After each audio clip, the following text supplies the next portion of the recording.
सो ये जो पेशेंट हैं शी इज़ 71 ईयर फीमेल। इनको पिछले 7 साल से रिकरेंट एंजाइना जिसको बोलते हैं कि चेस्ट में पेन होना, चलने पे जैसे ही वो चलते थे, थोड़ा भी चलते थे तो सीने में भारीपन होता था। पहले ये 500 मीटर की दूरी पे होता था, अब पिछले कुछ दिनों से ऑलमोस्ट 1 से 2 महीने से इनको अब 200 मीटर 150 मीटर चलने पे भी इनको सीने में दर्द होना शुरू हो गया था। इनको डायबिटीज़ है। इनके 7 साल पहले भी एक बार एंजियोग्राफी हुई थी, उस समय भी इनके हार्ट के अंदर ब्लॉकेज थे, बट चूँकि ब्लॉकेज इतने क्रिटिकल थे और उसमें कैल्शियम इतना ज़्यादा था कि उसको किसी ने भी खोलने के लिए सलाह नहीं दी। इनको एक ही सलाह दी गई कि बाईपास सर्जरी कराई जाए, बट पेशेंट बाईपास नहीं कराना चाहते थे और बाईपास के दौरान भी इनकी रिस्क बहुत ज़्यादा थी क्योंकि इनको डायबिटीज़ थी, ब्लड प्रेशर था, इनको लंग्स की भी प्रॉब्लम है, बहुत ज़्यादा ओबीज़ हैं और बहुत सारी अदर कोमोडिटीज़ भी थी, जैसे लिवर के फंक्शन भी इनके प्रॉपर नहीं चल रहे थे, जिसकी वजह से बाईपास सर्जरी बहुत हाई रिस्क थी। इनको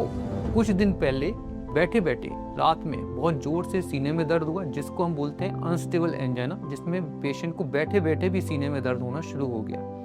पहले इनको केवल चलने पे दर्द होता था, तो लेकिन ये दर्द इतना बढ़ना शुरू हो गया कि अब उनको थोड़ा भी अपना घर की रूटीन एक्टिविटी करने के दौरान भी सीने में भारीपन और दर्द होना शुरू हो गया। जब उनको सीने में दर्द बैठे बैठे हुआ, जब समय रात में जब वो लेटे हुए थे उस समय सीने में दर्द हुआ, तो फिर इनको हॉस्पिटल में एडमिट करना पड़ा।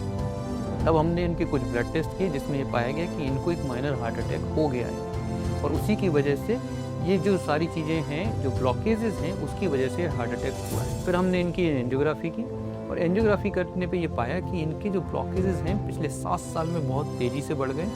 और बहुत ज़्यादा क्रिटिकल हो गए और ये इतने क्रिटिकल हो गए हैं कि अब इनकी लाइफ रिस्क पर थी। जिसमें जो ब्लॉकेज हम देखें तो उसमें जो लेफ्ट में जो हार्ट के 80% एरिया को सप्लाई करती है, बहुत ही क्रिटिकली नैरोड थी, ऑलमोस्ट 80% ब्लॉकेज था।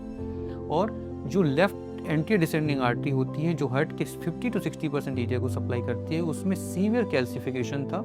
और वो 80% ब्लॉकेज उसमें भी था। जब भी कभी पेशेंट के हार्ट में ब्लॉकेज होता है और कैल्शियम बहुत ही ज़्यादा सिग्निफिकेंट होता है, तो वो पेशेंट की रिस्क हमेशा बढ़ जाती है। इनके केस में एक और चीज़ थी कि इनकी राइट साइड की आर्टरी बहुत ही छोटी थी और सारा का सारा दारोमदार लेफ्ट साइड की आर्टरी के ऊपर था। क्योंकि सारा का सारा दारोमदार लेफ्ट साइड की आर्टरी के ऊपर था और ब्लॉकेज भी लेफ्ट साइड में थे, तो कोई भी प्रोसीजर लेफ्ट साइड में करने में रिस्क हमेशा रहती है। तो इसलिए हमने इनका प्रोसीजर के लिए पहले बाईपास सर्जरी के लिए एडवाइस किया, बट पेशेंट भी विलिंग नहीं थे और सर्जरी भी हाई रिस्क थी। तो इन कंडीशन को देखते हुए हमने ये डिसाइड किया कि इनका हम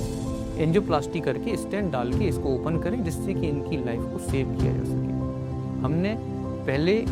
पैर की नस से जाकर एक बलून पंप डाला, जिसको हम बोलते हैं इंट्रायोटिक बलून पंप, और ये बलून पंप को डालकर हमने पहले ब्लड प्रेशर के सपोर्ट के लिए वो पंप को डाला, जिससे कि प्रोसीजर के दौरान वो प्रोसीजर को टॉलरेट कर सके और ब्लड प्रेशर डाउन ना जाए। इसके बाद हमने एंजियोग्राफी के बाद एंजियोप्लास्टी का डिसीजन लिया और एंजियोप्लास्टी के दौरान हमने सबसे पहले रोटा एब्लेशन किया, जिसमें कि कैल्शियम को एक ड्रिल मशीन की तरह हम कट करते हैं, जिसमें कि एक बर होता है जो 1,80,000 की आरपीएम पर मूव करते हैं और वो कट करते हुए कैल्शियम को कट करते हुए स्पेस क्रिएट करता है। उसके बाद हमने इसमें बलून से उसको ओपन किया, फिर स्पेशल बलून यूज़ किया जिसको बोलते हैं कटिंग बलून, जिसमें कि ब्लेड लगी हुई होती है और वो उसको बलून से उसको ओपन किया। ओपन करने के बाद फिर हमने इसकी केस में 2 स्टेंट लगाए और दोनों स्टेंट लगाने के बाद बहुत ही अच्छा रिजल्ट आया और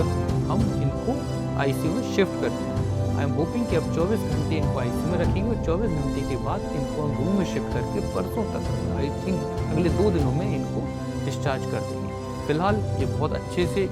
प्रोसीजर को इन्होंने टॉलरेट किया और हमने बलून पंप को ऑन टेबल वहीं के वहीं भी निकाल दिया और अब फिलहाल ये ठीक हैं, अच्छे से हैं, कोई सीने में दर्द नहीं है, कोई सांस भी नहीं फूल रही है और फिलहाल कंफर्टेबली हैं।